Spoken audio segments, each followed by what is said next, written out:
Sony's WF lineup of true wireless earphones is renowned for its healthy mix of performance and features. But the company hadn't dipped its toes in the budget segment under 6K until now. In a price conscious market like India, it only makes sense to have a good offering in the budget TWS segment as well, given its popularity. The Sony WF-C500 is the company's first attempt at a budget TWS. Priced at Rs 5,990, the WF-C500 does have its fair share of contenders, which begs the question, should you buy these earphones over the likes of earphones such as the Nothing Ear One? Hey everyone, I'm Dhriti and you're watching Digit, your one-stop shop for all things tech. Before we get into the review for these earphones, remember to subscribe to the channel if you haven't already and hit the bell icon to never miss another update. Powered by 5.8mm drivers and Bluetooth version 5.0, the Sony WF-C500 does look fairly promising on paper. However, it stands on the shoulders of giants from Sony such as the WF-1000XM4. So do these earphones fare well in our tests and real-world scenarios? Let's find out. The Sony WF-C500 is Sony's most inexpensive TWS yet, priced at Rs 5,990. The earphones come packing 5.8mm drivers with a frequency response of 20Hz to 20 kHz. In contrast, the most premium TWS from Sony, the WF-1000XM4, comes with 6mm drivers. As for audio codecs, the earphones support SBC and AAC. The earphones also feature Sony's DSEE technology that basically upscales compressed audio files by restoring high-range sound that is usually compromised by the compression process. This technology, coupled with Sony's prowess in sound tuning, results in a pretty balanced sound signature. The earphones may just as well be one of the most detailed sounding pair of TWS under 6K. The only other TWS that come close at this price point are the Nothing Ear One and the Lipotech PurePlay Z3. We tested the Sony WF-C500 earphones with our specialized equipment to find out the sound signature of the earbuds. The bass response from 20Hz to 250Hz is slightly boosted, but it doesn't sound muddy or bloated in the slightest. The mids are surprisingly close to neutral, resulting in detailed representation of vocals and lead instruments. The highs from 2 kHz to 4 kHz see a significant boost, meaning elements such as cymbals and hi-hats are more present in the mix. However, this boost can also cause some fatigue when listening over long periods. So if that does bother you, head over to Sony's Headphones Connect app to tweak the EQ settings in that region. As for volume levels, these earphones are capable of getting pretty loud, and we suggest that you listen to them around the 50 to 60% mark. Nevertheless, if you do raise the volume levels, the sound has minimal distortion, which is impressive. When compared to the Nothing Ear One, these buds pretty much go toe-to-toe with them, but one area where they do outshine the Ear Ones is the high mids from 500Hz to 1.5 kHz. There's a slight dip in the frequency graph of the Nothing Ear One here, which does rob some detail from lead instruments and female vocals. The Lipotech PurePlay Z3, formerly known as TY, does sound a tad more detailed and more analytical than the Sony WF-C500, especially in the highs. All being said, these are one of the more technical sounding earphones under 6K with excellent imaging and pretty decent soundstage. The Sony WF-C500 is equipped with an omnidirectional microphone on each earbud. The microphones, while not the best for noisy outdoor scenarios, perform adeptly indoors. The microphone captures the speaker's voice and represents it in a clear manner for the most part. The voice can sound slightly thin in comparison to real life though. Here's a sample from the mic. We're using the Sony WF-C500's microphone to record this in an indoor setting. Do let us know your thoughts in the comment section below. As for wireless connectivity, the earphones are powered by Bluetooth 5.0 and have a pretty solid wireless range.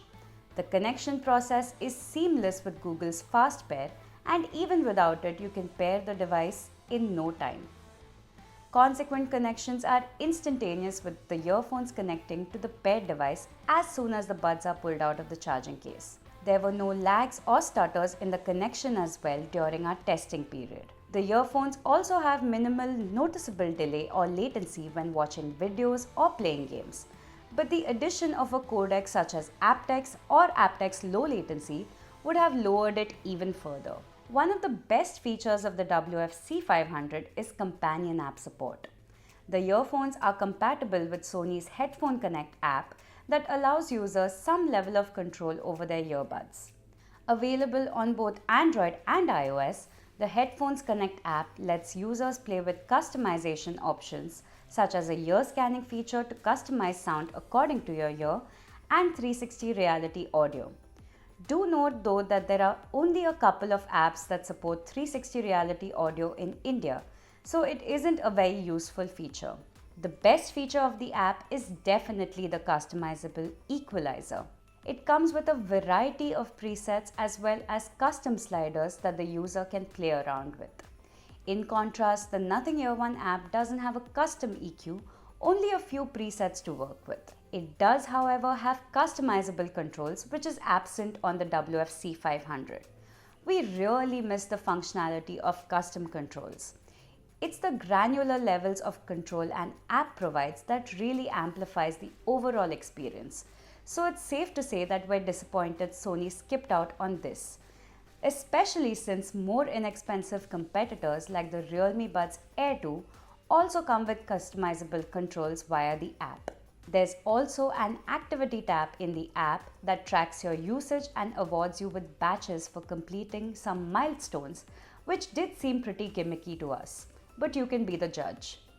You can also toggle DSEE within the app, choose Bluetooth connection quality, check battery status, and of course update the firmware. As for other features, the earbuds support mono earbud use, allowing you to use either earbud independently of the other. You can also activate voice assistant by pressing and holding the right earbud. You also get other music and call controls. So pressing the right button once pauses or plays music or accepts or declines phone calls. Pressing the right button twice skips to the next track, while pressing it thrice goes back to the previous track. The left earbud controls volume levels. So pressing it once raises the volume, while pressing and holding lowers the volume. These aren't the most intuitive controls we've experienced, and most users will take some time to memorize them.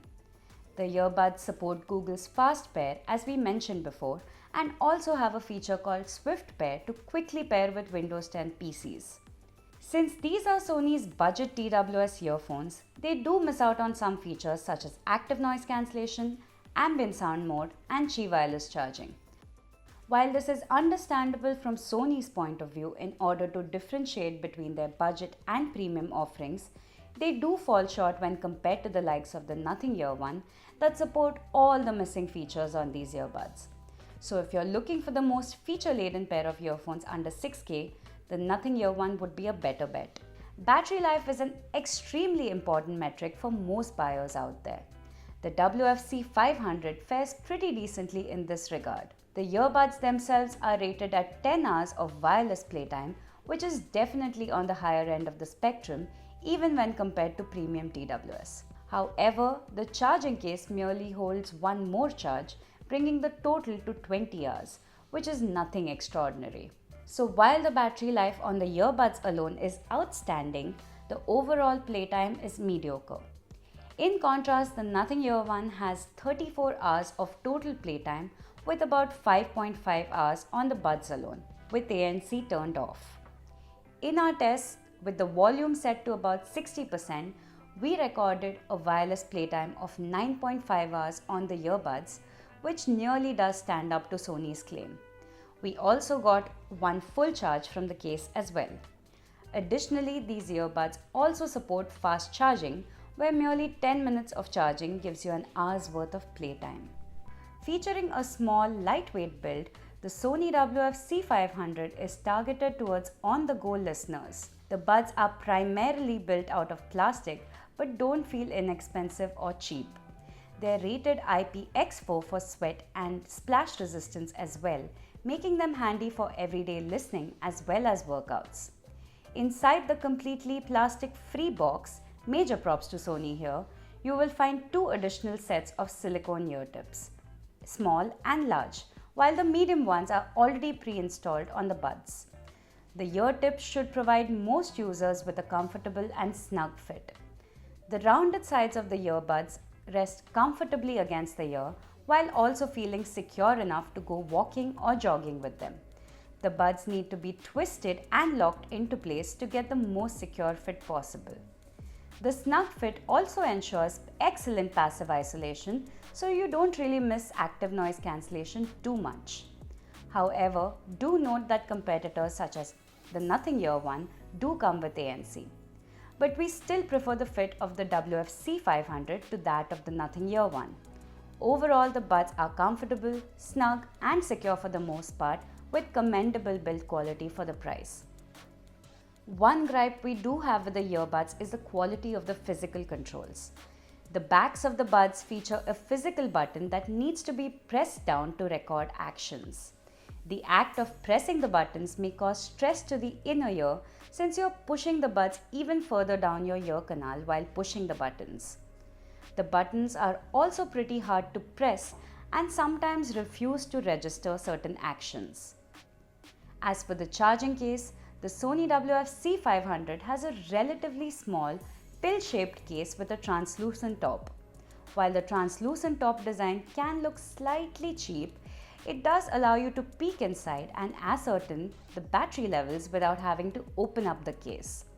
The case is pretty difficult to open one-handed and has a lot of resistance to opening in general, but a small lip on the lid does give you something to grab onto.